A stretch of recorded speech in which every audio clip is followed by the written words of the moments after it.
ہرقل شاہ روم نے قریش کے قافلے میں ایک آدمی بلانے کو بھیجا، اور اس وقت یہ لوگ تجارت کے لیے ملک شام گئے ہوئے تھے، اور یہ وہ زمانہ تھا جب رسول اللہ صلی اللہ علیہ وسلم نے قریش اور ابو سفیان سے ایک وقتی عہد کیا ہوا تھا۔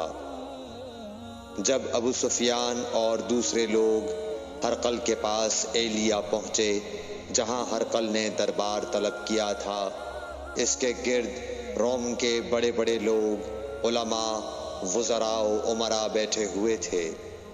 ہرقل نے ان کو اور اپنے ترجمان کو بلوایا، پھر ان سے پوچھا کہ تم میں سے کون شخص مدعی رسالت کا زیادہ قریبی عزیز ہے؟ ابو سفیان کہتے ہیں کہ میں بول اٹھا کہ میں اس کا سب سے زیادہ قریبی رشتہ دار ہوں۔ یہ سن کر ہرقل نے حکم دیا کہ اس ابو سفیان کو میرے قریب لا کر بٹھاؤ اور اس کے ساتھیوں کو اس کی پیٹھ کے پیچھے بٹھا دو۔ پھر اپنے ترجمان سے کہا کہ ان لوگوں سے کہہ دو کہ میں ابو سفیان سے اس شخص یعنی محمد صلی اللہ علیہ وسلم کے حالات پوچھتا ہوں۔ اگر یہ مجھ سے کسی بات میں جھوٹ بول دے تو تم اس کا جھوٹ ظاہر کر دینا۔ ابو سفیان کا قول ہے کہ خدا کی قسم اگر مجھے یہ غیرت نہ آتی کہ یہ لوگ مجھ کو جھٹلائیں گے تو میں آپ صلی اللہ علیہ وسلم کی نسبت ضرور غلط گوئی سے کام لیتا۔ خیر، پہلی بات جو ہرقل نے مجھ سے پوچھی وہ یہ کہ اس شخص کا خاندان تم لوگوں میں کیسا ہے؟ میں نے کہا وہ تو بڑے اونچے عالی نسب والے ہیں۔ کہنے لگا اس سے پہلے بھی کسی نے تم لوگوں میں ایسی بات کہی تھی؟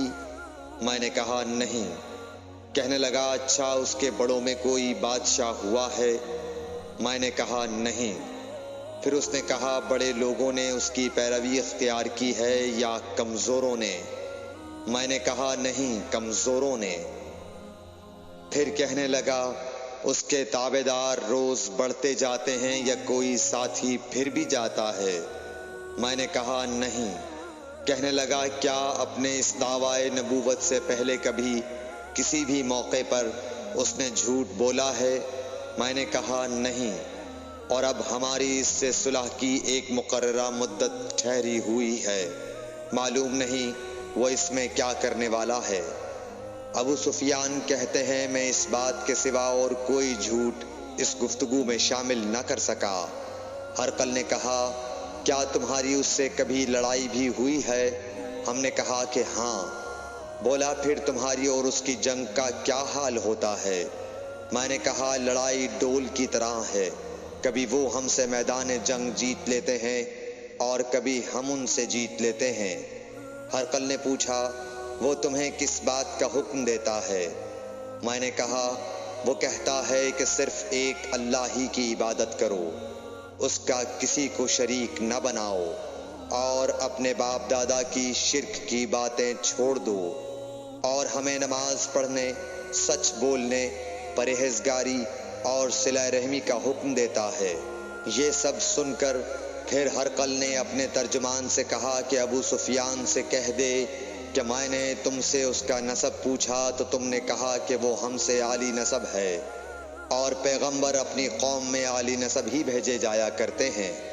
میں نے تم سے پوچھا کہ دعوی نبوت کی یہ بات تمہارے اندر اس سے پہلے کسی اور نے بھی کہی تھی تو تم نے جواب دیا کہ نہیں۔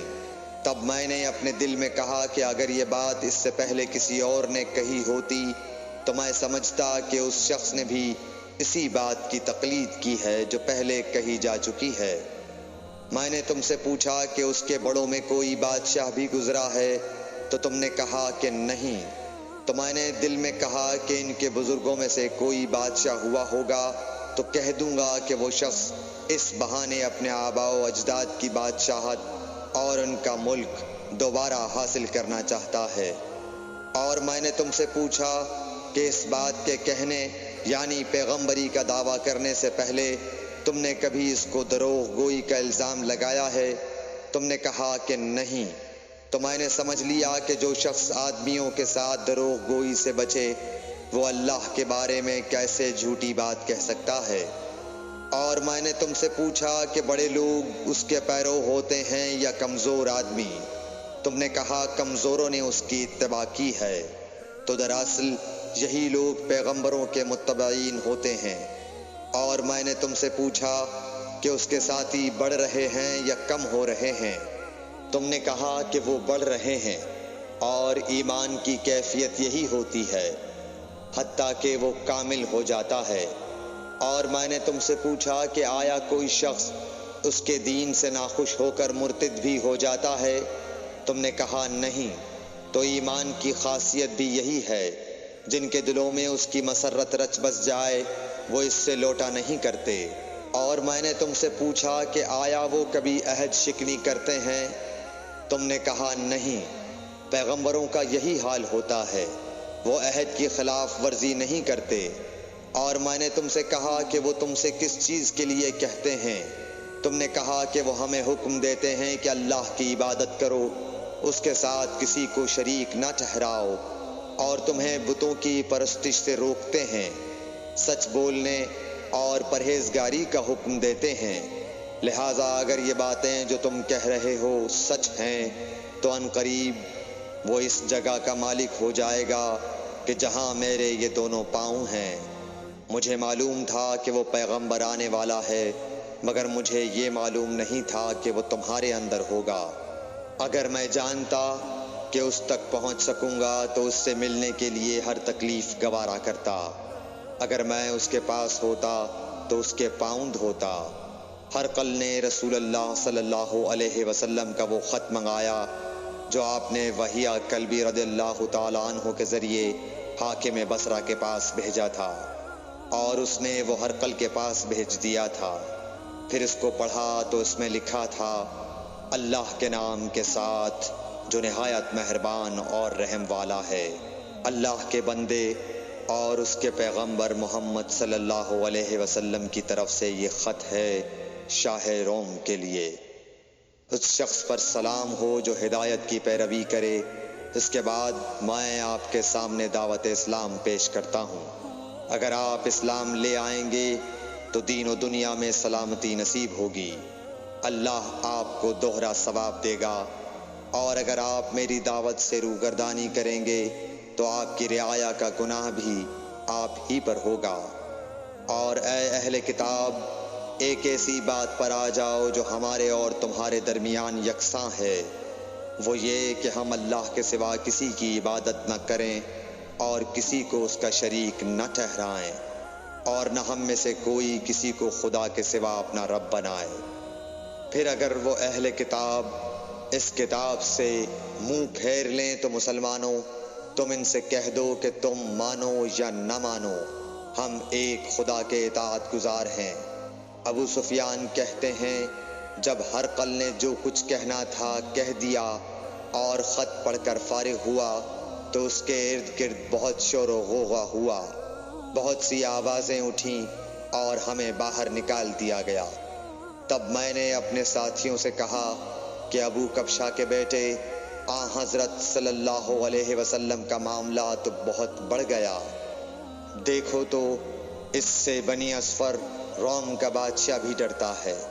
مجھے اس وقت سے اس بات کا یقین ہو گیا کہ حضور صلی اللہ علیہ وسلم ان قریب غالب ہو کر رہیں گے، حتیٰ کہ اللہ نے مجھے مسلمان کر دیا۔ ابن ناطور ایلیا کا حاکم ہرقل کا مصاحب اور شام کے نصارہ کا لاٹ پادری بیان کرتا تھا کہ ہرقل جب ایلیا آیا ایک دن صبح کو پریشان اٹھا تو اس کے درباریوں نے دریافت کیا کہ آج ہم آپ کی حالت بدلی ہوئی پاتے ہیں، کیا وجہ ہے؟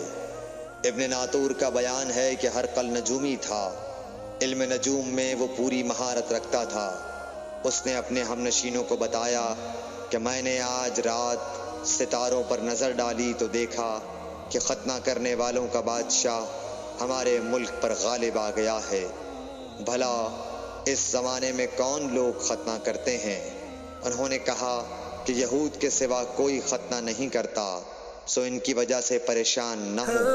سلطنت کے تمام شہروں میں یہ حکم لکھ بھیجیے کہ وہاں جتنے یہودی ہوں سب قتل کر دیے جائیں۔ وہ لوگ انہی باتوں میں مشغول تھے کہ ہرقل کے پاس ایک آدمی لایا گیا